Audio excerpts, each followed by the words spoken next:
Kita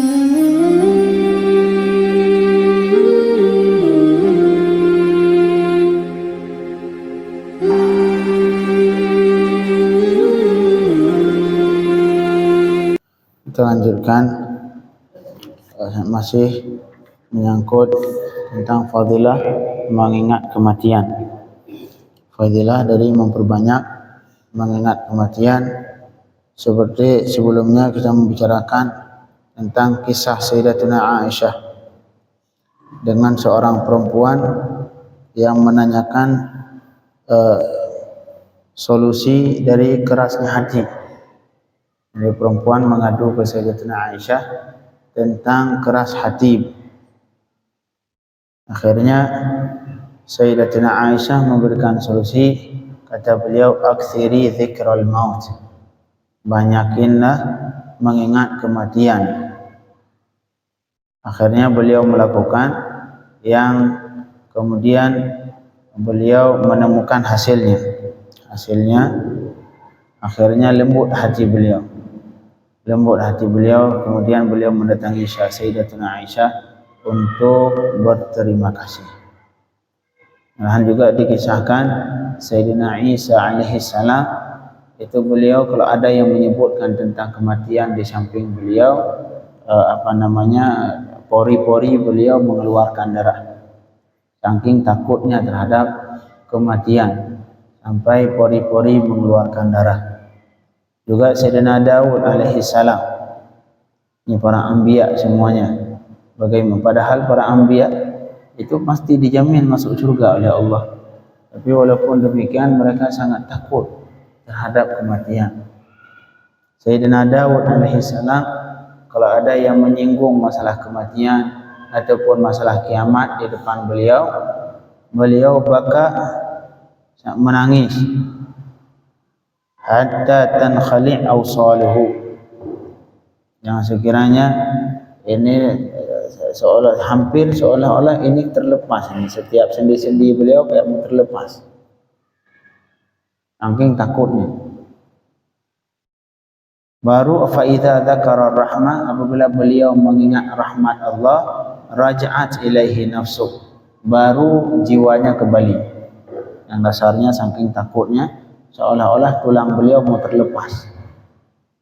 Tapi kemudian taat seperti itu beliau mengingat rahmat Allah. Karena rahmat Allah, wa rahmati wasi'at kulla syai'. Kita jangan sama sekali putus asa dari rahmat Allah. Karena walau bagaimanapun Allah Rahman Rahim, walau bagaimanapun kerasnya kehidupan akhirat ntar yang akan kita hadapi, tapi yang harus kita meyakini yang bahwa Allah Rahman, Allah Rahim. Wa rahmat, kata Allah, wa rahmati wasi'at kulla syai'.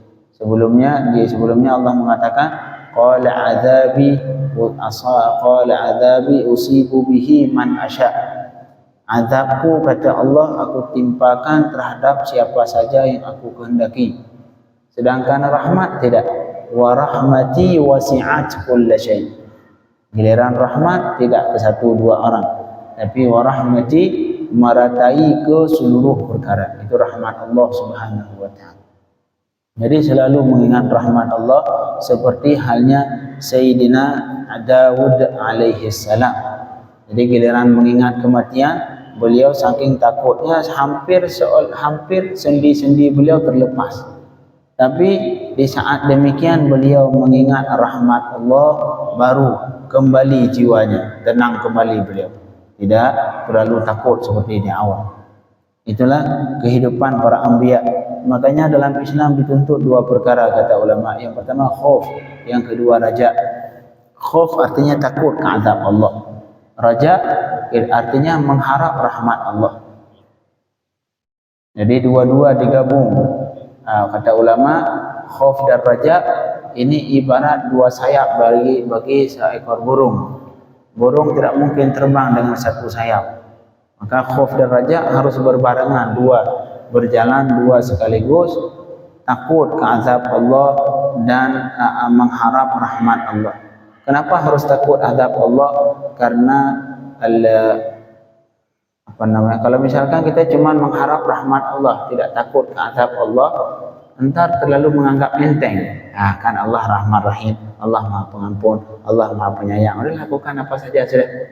Ini penyebab karena kita cuma mengambil bahwa Allah Rahman Rahim saja tanpa mengingat Allah Syadidul Iqab, Azizun Dzuntiqam, Allah yang sangat pedih iqabnya.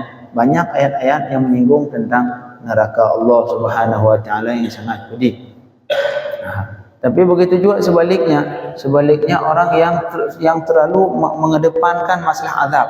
Kita kalau melakukan ini bakal diazab oleh Allah, bakal begini. Tanpa melihat satu unsur lagi, yaitu raja, tanpa meyakini bahwa Allah Rahman. Akhirnya yang terjadi putus asa ke rahmat Allah. Akhirnya ya udahlah, saya memang ahli neraka sudah. Mau lakukan apa lagi sudah nggak ada kemungkinan lagi. Akhirnya dia melakukan maksiat, semakin hari semakin bertambah maksiat. Dengan dalil, udahlah saya memang isi neraka sudah. Itu artinya orang sudah putus asa dari rahmat Allah Subhanahu wa taala. Makanya Muslim ini dituntut berjalan dengan dua sayap sekaligus, yaitu khauf dan raja. Seperti halnya Sayyidina Daud alaihi salam yang beliau alami, yang beliau lakukan ini, giliran disebutkan masalah kematian, beliau menangis sampai tulang beliau hampir terlepas di sendi-sendinya. Tapi saat itu beliau mengingat tentang rahmat Allah. Giliran mengingat rahmat Allah, baru jiwa beliau kembali tenang kembali. Itulah Sayyidina Daud alaihi salam.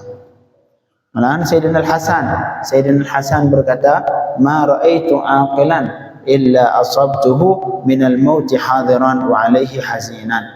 Kata beliau, tidak ada satupun orang yang berakal, orang yang cerdas yang aku temui, melainkan kata beliau, aku temu dia selalu dalam keadaan mewanti-wanti kematian, takut terhadap kematian, menjaga, mempersiapkan kematian. Itu orang yang berakal.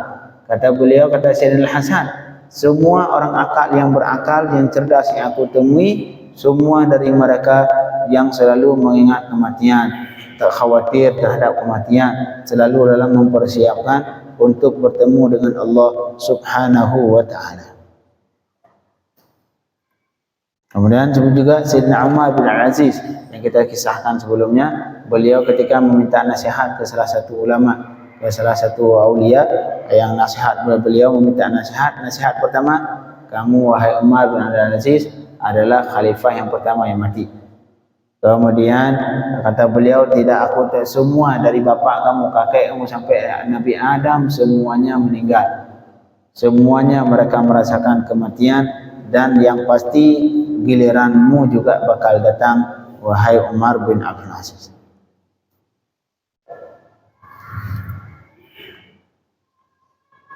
Kemudian dikisahkan, wa kana Rabi' bin Hutsaim, Sayyidina Rabi' bin Hutsaim qad hafara qabran fi darih. Beliau menggali kubur di rumahnya. Ini seperti salah satu ulama di Tarim juga, lupa Habib siapa namanya, Habib Segaf. Beliau menggali kubur, jadi beliau menggali kubur sendiri yang beliau persiapkan untuk nanti ketika mati. Akhirnya beliau membaca Al-Quran di situ sampai puluhan kali khatam, sampai ribuan kali khatam. Dikisahkan kayaknya sekitar 3.000 kali. 3.000 kali khatam Quran di kubur yang beliau gali sendiri, yang nanti beliau dimakamkan di situ. Salah satu ulama ini seperti Sayyidina Rabi' bin Hutsaim, beliau menggali kubur di rumahnya. Di rumah sendiri beliau menggali kubur. Fakana yanam fi kulli yawmin marrat. Kemudian beliau setiap hari sampai berkali-kali tidur di kubur tadi untuk mempersiapkan, biar teringat, mempersiapkan kematian. Yastadim bidzalik dzikral maut. Alasan beliau, tujuan untuk apa tidur di kubur? Beliau gali kubur di rumah dan beliau ditidur di situ dengan alasan supaya beliau terus dalam mengingat kematian. Mungkin kalau di luar, di pasar, tidak mengingat kematian, tapi giliran di kubur teringat. Jadi untuk mengekalkan diri dalam mengingat kematian, beliau menggali kubur di rumah dan kemudian tidur di situ. Wa kana yaqul, dan beliau berkata, law faraqa dzikral mauti qalbi sa'atan wahidah la fasad. Kata beliau, kalau mengingat kematian berpisah dari hatiku walau satu saat saja, satu saat saja hatiku tidak mengingat kematian, kata beliau, maka pasti hatiku bakal hancur, rusak. Hati bakal keras, hati bakal hancur, bakal rusak, tidak mengingat Allah ketika tidak mengingat kematian walau cuman satu saat saja.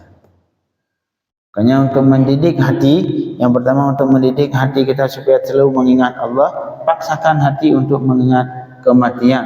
Makanya ketika mati, sering-sering menghadiri pemakaman. Sering-sering menghadiri pemakaman, karena pemakaman ini yang mengingatkan kita terhadap kematian, terhadap kematian. Makanya fadilah besar, fadilah orang yang mensalatkan mayit, kemudian membawakan mayit sampai ke kuburan, dan kemudian menunggu sampai selesai dimakamkan, itu fadilahnya sangat besar. Nanti dikisahkan dapat gunung Uhud, pahalanya. Itu fadilahnya besar dengan alasan kenapa? Karena itu semua bisa mengingatkan hati kita sehingga selalu dalam mengingat kematian.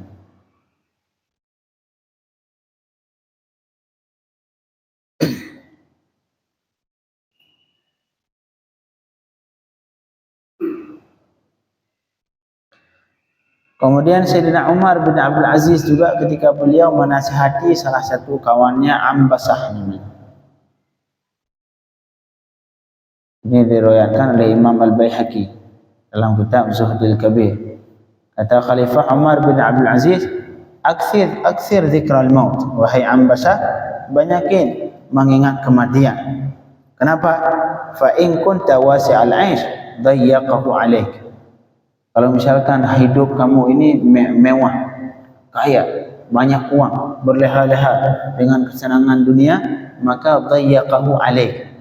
Mengingat kematian bisa menyempitkanmu, bisa membuat kamu sempit sedikit, tidak terlalu bermewah-mewah, berleha-leha di dunia, bersenang-senang dunia, seolah-olah enggak pernah meninggal. Mengingat kematian, banyakin ingat mati, karena ini bisa mempersempit sedikit sehingga tidak terlalu berleha-leha, berlomba-lomba dalam kehidupan dunia seolah-olah enggak mati. Ya, kata beliau, banyakin mengingat mati, karena kalau misalkan kamu dalam keadaan wasi'al 'aish, arti wasi'al 'aish, kehidupan kamu luas, artinya uang banyak, kehidupan tenang, berleha-leha di dunia, berfoya-foya. Dengan mengingat kematian, dayyaqahu 'alaik, maka mengingat kematian ini akan membuat kamu sempit sedikit, tidak terlalu berfoya-foya. Tapi wa in kunta dayyiqal 'aish, kalau misalkan kehidupanmu sempit, miskin, penyakit, bala di mana-mana kita diberikan oleh Allah, maka wassa'ahu 'alaik, mengingat kematian meluaskanmu. Jadi membuat kamu tenang. Orang walaupun bala bagaimanapun, ketika mengingat kematian, atau suatu saat juga bakal selesai bala, aman, enggak susah. Kalau misalkan kita diberikan bala Allah, sakit, ya subhanallah wal'iyadzubillah, semoga kita dijauhkan dari semua penyakit. Kemudian dalam keadaan sakit mengingat kematian, pasti yang kita rasakan apa?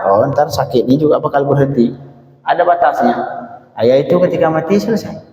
Makanya orang yang sakit dan terus mengingat kematian membuat hatinya luas, hatinya tenang, tentram, tidak terlalu tidak susah dengan bala yang diberikan oleh Allah Subhanahu wa taala. Jadi wa in kunta dayyiqal 'aish wassa'ahu 'alaik. Apabila kamu kehidupanmu sempit, maka mengingat kematian memberi kelapangan untukmu, membuatmu tenang. Karena ketika kita mengingat mati, kita meyakini bahwa kita akan mati, saat itu juga otomatis hati kita merasakan kalau bala ini semua yang kita alami sekarang ada batasnya. Yaitu selesai mati, selesai sudah. Saat itu baru kita merasakan nikmat yang diberikan oleh Allah, hasil dari bala yang diberikan kemarin.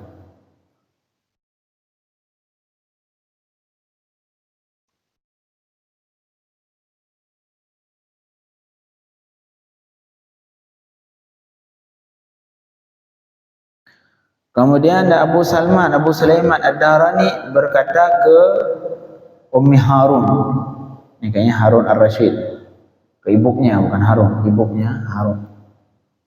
Kata pertanyaan beliau, atuhibbin al-maut, kamu ini suka mati atau tidak? Qalat la, enggak suka saya mati, enggak mau saya mati.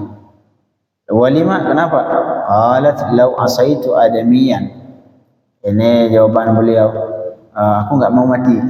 Alasannya enggak suka aku mati. Kenapa? Karena kata beliau, kalau misalkan aku bermaksiat, menyalahi manusia saja, mastahitu liqa'ahu, aku tidak mau berjumpa dengannya. Misalkan kita melakukan sesuatu yang membuat kawan kita enggak senang, membuat dia, ataupun kita lagi enggak suka sama seseorang, maka kita pasti enggak mau bertemu dengan dia.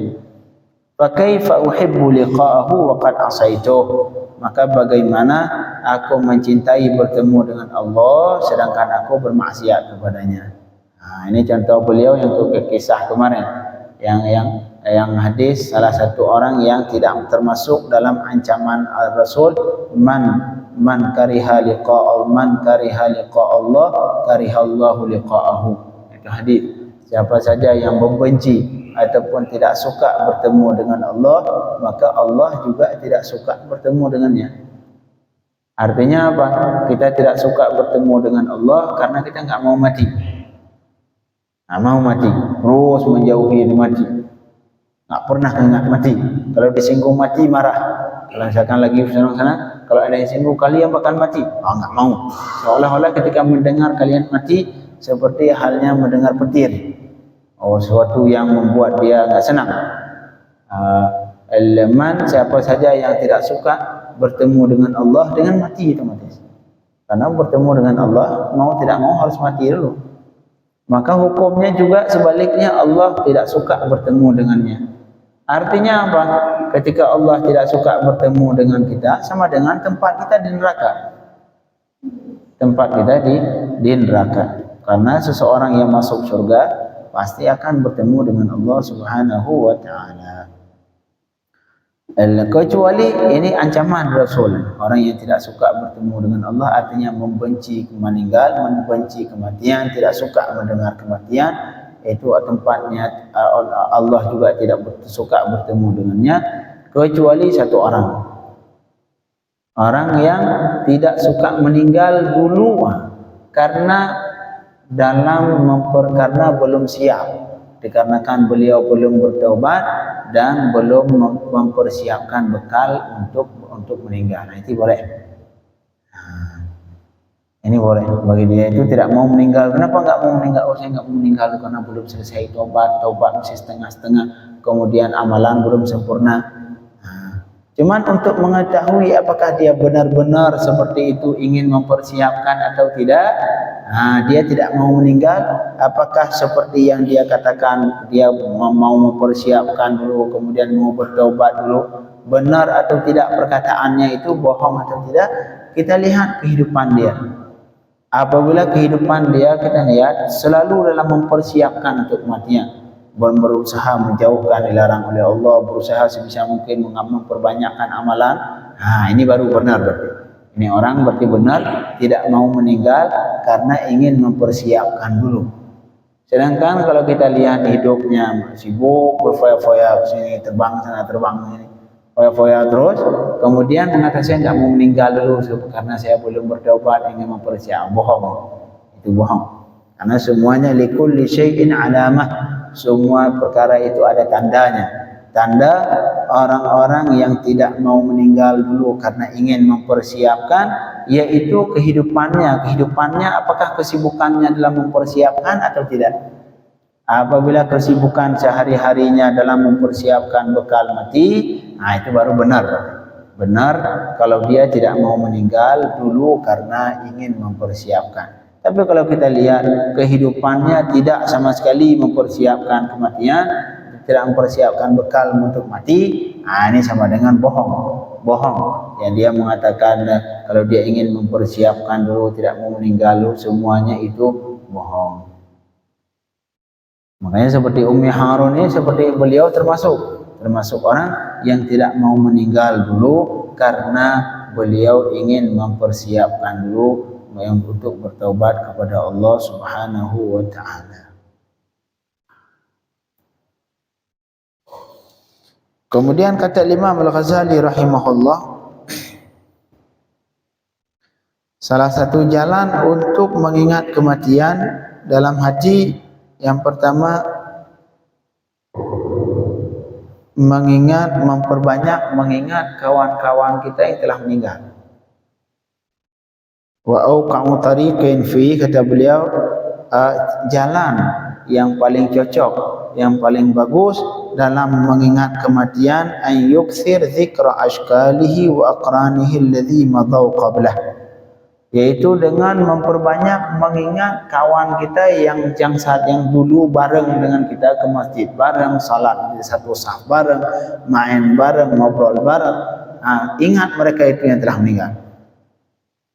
Memperbanyak mengingat mereka kawan kita yang telah meninggal. Fayatadzakkar mautahum, kemudian kita mengingat bagaimana mereka mati, yang dulu main sama kita, satu saf, selesai salat, salam-salaman, tapi suatu saat tiba-tiba hilang suara mereka, enggak kedengaran lagi suara mereka. Kita apalagi kita yang salatkan diri mereka. Jadi kita mengingat kematian mereka dan mengingat tempat mereka di tanah sekarang. Kira-kira mereka sekarang di mana? Nah, kita renungi itu. Kita renungi kawan-kawan kita yang telah meninggal, kira-kira tempat mereka bagaimana sekarang, terus kehidupan mereka bagaimana. Yang dulu dia di dunia, Masya Allah, senangnya kehidupannya, Masya Allah, tapi sekarang kemana? Jadi dengan memperbanyak mengingat kawan, wa yatadzakkar suwarahum fi manasibihim wa ahwalihim, dan kita merenungi juga bagaimana martabat mereka ataupun pangkat mereka ataupun hal mereka ketika di dunia. Oh, Masya Allah, mereka di dunia dulu seperti ini. Sekarang di mana tempatnya? Jadi dengan mengingat wa yata'ammal kaifa mahat turabul an hasana suwarihim, dan kita merenungi bagaimana tanah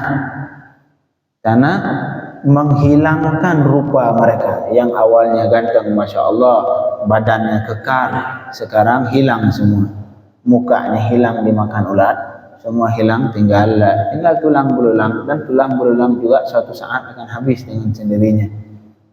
Itulah kehidupan. Wa kaifa yatatabaddat ajza'uhum fi quburihim, bagaimana hancur seluruh anggota badan mereka di kubur mereka yang awalnya kekar. Awalnya ketika hidup badannya kekar, sama kita salam-salaman. Sekarang kita renungi bagaimana kehidupan mereka di akhirat, kehidupan mereka di kubur sekarang yang sudah hancur semua. Kemudian wa kaifa armalu nisa'ahum, bagaimana mereka membuat istri-istrinya janda. Yang awalnya mereka istrinya 2, istrinya Masya Allah kemana-mana sama istrinya, memposting istri ini, istri saya diposting, bangga dengan kecantikan istrinya. Sekarang kemana mereka, kemana istri mereka? Kemudian wa aitamu auladahum, bagaimana mereka membuat yatim anak-anak mereka, yang anaknya dulu giliran di dunia mereka memberi makan, mereka bangga dengan anaknya, diposting anak saya pintar, anak saya kuliah di sana, anak saya profesor, anak saya bangga dengan anaknya. Sekarang kemana?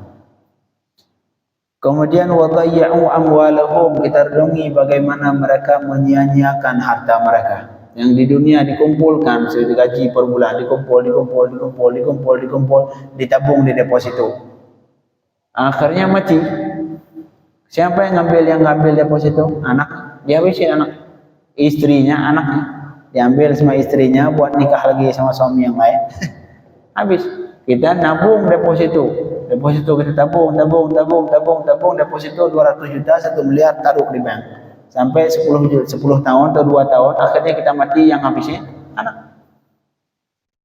Wa kaifa dhayya'u amwalahum, kita bayangkan, renungi bagaimana mereka membiarkan, menyia-nyiakan harta mereka yang ada dikumpulkan, kemudian habis sia-sia dengan sendirian, belum pernah mencicipi harta yang mereka kumpulkan itu. Wa khalat minhum masajidhum wa majalisuhum, kemudian kita renungi bagaimana majelis mereka dulu, tempat dia berkumpul, dia ngobrol, sekarang nama dia tidak pernah tersebut lagi.